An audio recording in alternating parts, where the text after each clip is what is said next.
Moi, je suis absolument ravie du poste que j'occupe, même si, a priori, je ne suis pas persuadée que j'ai les meilleures aptitudes pour l'assurer.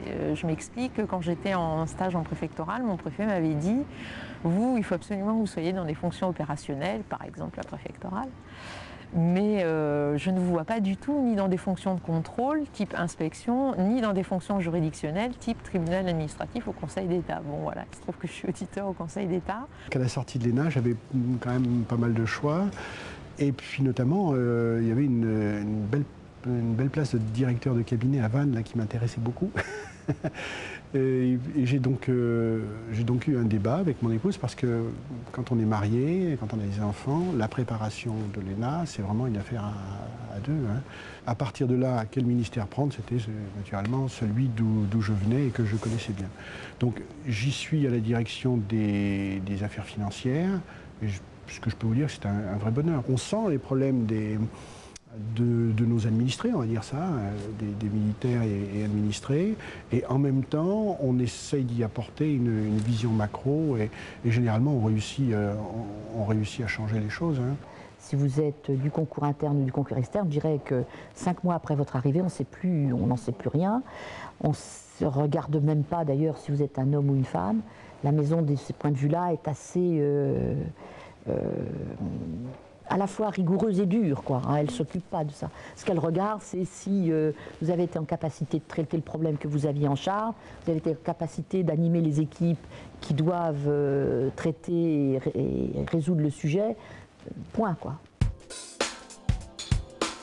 Bien équilibrer son travail et sa vie à côté, parce que vous serez d'autant meilleur le jour du concours que vous vous serez enrichi personnellement, vous aurez été au ciné, vous aurez lu des livres et que vous serez lucide.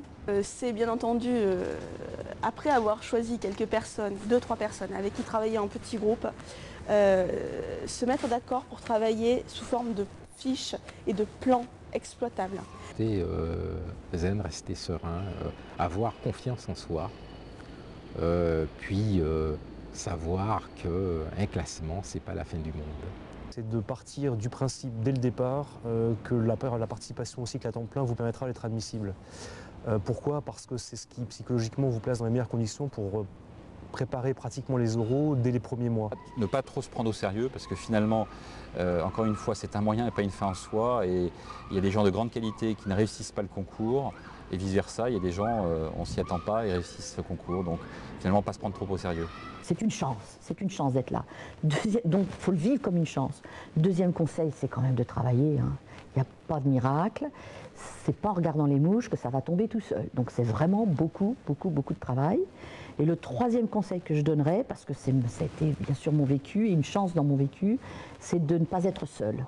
Ne pas s'isoler, ne pas être seul. Nous, on a fait un trio qui a très bien fonctionné. Ça peut être 2, ça peut être 4, ça peut être plus ou moins. Mais ne pas être seul, être sûr des camarades avec lesquels on est. Et parce que quand même, c'est un chemin long, c'est un chemin âpre.